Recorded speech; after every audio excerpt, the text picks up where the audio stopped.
Hi everyone, hope you are all doing well and safe. Welcome to the practical course of Linear Control System. This is Nashita Alwas. I am the part of NFC Institute of Engineering and Technology, Multan. Agenda of this experiment includes 7 different sections: lab objective, equipment needed for the experimentation, theoretical background of the experiment, software and hardware implementation, results and discussion part, conclusion, and the task assignment. The basic objective of this experiment is to understand the DC motor position control using QNET DC motor control trainer in LabVIEW. The list of equipment needed for the experimentation are an Elvis board, DC motor control trainer, LabVIEW 2014 version or the later versions. Firstly, we have to look at the theoretical background of this experiment. The purpose for designing of a position controller for a DC motor is to take a signal representing the required angle and to derive a motor at that position. This controller will be used in a number of robotic applications, including automatic assembly lines. According to the general control system, we have designed the closed-loop based motor position system. R is basically the set point of the motor position network. Y is basically the current position of the DC motor. Then we have the controller block, which basically contains the proportional and derivative terms. Then we have the motor representation in the form of algebraical equations. Output is fed back towards the input to compare the difference between the set point weight and the output to see how far the output where we want it to be. Then the difference is passed through the proportional and derivative controller. Proportional and derivative controller produce the output voltage. This output voltage is passed through the motor network model. Motor network model basically produces the actual motor position. According to this block representation of the DC motor model, we will generate the transfer function representation of the system is in the form of transfer function, which is listed in this slide also. In this experiment, basically we will choose the proportional and derivative controller, so the appropriate gains for the proportional and derivative controllers in the form of algebraical expressions are also listed in this slide. In this experiment, we will choose the proportional derivative controller. The first part of proportional derivative controller is the proportional controller, which produces an output which is basically a continuous linear relation between the value of the control variable and position of the final control element. The output of proportional controller is basically the multiplication process between error term and proportional gain. The block diagram of the proportional controller is also presented in the slide. The second part of the proportional derivative controller is the derivative controller. Derivative controller does not consider error but trying to bring the rate of change of the error towards zero. The slope of the error over time and multiplying this rate of change by the derivative gain, we will achieve the major output of the derivative controller. The derivative controller basically resists the change in the network. It predicts the system behavior and thus improves the system settling time and the stability of the network. Now, if we talk about the proportional derivative controller, then proportional derivative controller is basically the combination of the outputs of the proportional and derivative controllers. PD controller will be preferred when the integral action is not needed and we are not taking the steady state error as the problem in the network. Stability and overshoot problems that arises when a proportional controller is used at high gain can be reduced by adding a term proportional to the time derivative of the error signal. Proportional derivative controller can deal with fast process changes better. As we will increase the error signal rate of change, sooner the final control element positioned to the desired set point. Moving towards the analysis of PD controller, as the name indicates that output must be proportional to the error signal and the derivative of the error signal. Now if we take off the proportionality sign, we need a proportionality constant. For this we will take the Kp because it is the part of proportional controller. And for the derivative term we will take Kd as the proportionality constant. Now moving towards the transfer function of PD controller. For this we are taking the Laplace transform of equation number 1, converting the equation number 1 from the time domain towards the S domain, so that we will get the equation number 2 for the implementation of transfer function of the proportional derivative controller. But as we know that transfer function is basically the ratio between the output and the input. So in the controller case we have the error signal as the input of the controller. So we will take the error signal as common signal from the equation number 2 and move this error term towards the downside of U of S. So we will generate the ratio between the output and the input. And finally we have the transfer function of the proportional derivative controller. Now if we implement this proportionality derivative controller into the plant or the network, and as we get the error signal or the difference between the output and the input, then the proportional derivative controller will take action and produce the stable output at the output of the system. Now moving towards the implementation of programming on the block diagram of Laplace software.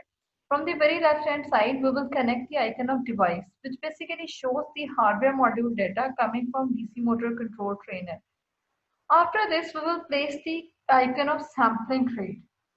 The purpose for this icon is to acquire the analog data from DC motor control trainer, and after this conversion the analog data will be converted into the digital form. It is basically measuring the samples per second of analog data.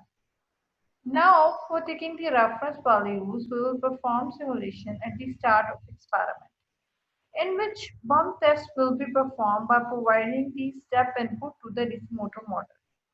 For performing simulation, we will need control and simulation loop on the block diagram of Laplace. We will pick the control and simulation loop from the control and simulation block, which is presented on the function palette of the block diagram. As we can see the control and simulation loop in the black corner on the block diagram of Laplace software. After this, we will paste the icon of hard simulation on the right hand side of control and simulation loop. The purpose for connecting this icon right there is to stop the simulation according to our requirement. After this, I will connect the icon of signal generator. This icon can be picked from control and simulation, and the signal generator block. This icon basically will be placed by using the unbundled by name cluster. This is basically the unbundled by name cluster. Unbundled by name cluster have four portions: amplitude, frequency, offset, and the disturbance. In the next step, we will connect one more unbundled by name array. The purpose for using this is to the partition of controller parameters into four items: proportional gain, integral gain, derivative gain, and the frequency items. In this experiment, we are basically dealing with the system, DC motor system. So we need a controller for our system. Hence, it is necessary to place the system modeling. I will use the transfer function block model, sim type model, here for the representation of system modeling. Basically, we will call the sub VI of the DC motor system model in the current VI. This is the sub VI of system modeling. Then I will connect the icon of build array, which is selected from the array block of the function palette. The main purpose for utilizing is to combine the response of hardware filtered position and the current simulated position. The output of this block is further passed to the waveform charts. The waveform chart basically displays the responses of actual position and the actual voltages of the DC motor. And after this all conversion, in the next step, basically for acquiring the data and transmitting the data from hardware module, digital read and write blocks are connected. Here we have different white blocks. These are basically the read and write block of the hardware module. And right there, voltages and speed graphs are basically shown the responses of the motor position and the motor voltage. This is how we can build the programming of DC motor position control experiment. To continue any process in any programming language, normally loop has been used. In LabVIEW software, for any simulation purposes, usually we will choose the control and simulation loop. This loop executes the simulation diagram until it reaches the simulation final time. Firstly, we right click on block diagram of LabVIEW software, function palette will be open. We will click on control and simulation toolbar, then control and simulation loop will appear. Pick it and place it on the block diagram of LabVIEW software. This loop has basically contains initial time, final time, solver method for any algebraical problem that we are going to solve in the simulation down. Sampling rate is the rate at which analog signals are taken in order to be converted into the digital signals. It is samples per second or the reciprocation of the sampling time. The sign of reciprocation can be found out on the block diagram of LabVIEW by the right clicking on the function palette and then move towards the numeric block. Signal generation block basically collects a signal at each time step of the simulation and returns a history of the signal values. It basically contains 4 items: signal type, square wave, triangular wave, amplitude of the wave, frequency of the wave and the offset of the wave. You can find out this block by right clicking on the block diagram of LabVIEW software. Function palette will be open, then move towards the control and simulation, then simulation and then signal generation block. Here you will find out the signal generation icon. Pick it and place it on the block diagram of LabVIEW software. Build array concatenates multiple arrays or appends element to an n-dimensional array. You can find out this block by right clicking on the block diagram of LabVIEW. Function palette will be open and then move towards the array palette. Unbundled by name returns the cluster elements whose name you specify. You can find out this block in the cluster and class elements of function palette LabVIEW block diagram.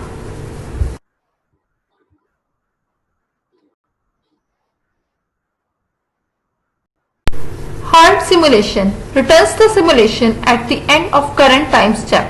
You can find out this block by right clicking on the block diagram of LabVIEW. Function palette will be open, then move towards the control and simulation block, then simulation and then utilities. Here you will find out the hard simulation block. Sim time waveform plots a value versus the simulation time on a waveform. Right click on the block diagram of LabVIEW software. Function palette will be open. Move towards the control and simulation, then graph utilities. Pick the icon of SimTime waveform and place it on the block diagram of LabVIEW software. Hardware implementation of this experiment includes 2 elements: NA-LVIS board and DC motor control trainer. NA-LVIS board stands for National Instrument Engineering Laboratory Virtual Instrumentation Suites, uses LabVIEW based software instruments, a malfunction DAC device which basically contains 12 elements: arbitrary waveform generator, body analyzer, digital bus reader, digital bus writer, dynamic multimeter, dynamic signal analyzer, function generator, impedance analyzer, oscilloscope, 2-wire current voltage analyzer, 3-wire current voltage analyzer and variable power supplies. DC motor control trainer mounted on NA-LVIS board basically contains 9 elements: DC motor, high resolution encoder, motor metal chamber, inertia load, PCI connector to NALVs, encoder board, 24 volt QNED power jack, fuse and different types of LEDs. The result of this experiment, firstly we have to move towards the front panel of the LabVIEW software, in which we will set the device name first. Here we are using the DC motor control trainer mounted on the NALVs board, so we will set the device name right there. Then we will write the sampling rate of the VI by writing the digital input in this block. Then we are going towards the very left hand side of the front panel, in which firstly we have seen the digital scope, in which position shows the motor output display, numeric display, current block shows the motor armature current numeric display, and then we have the motor input voltage numeric display. Then in the next block of signal generator we have the signal type, which basically can be square wave, can be triangular wave, or any type of wave you are going to set for your input voltage. Then we have the amplitude of the reference position input. Then we have the reference position frequency input box. Then we have the reference position offset input box. Then we have the disturbance block. If we are going to add the simulated base disturbance of the input voltage into the network, then we will move this block towards the on position. In the next block, or the last block, we have contained the controller parameters.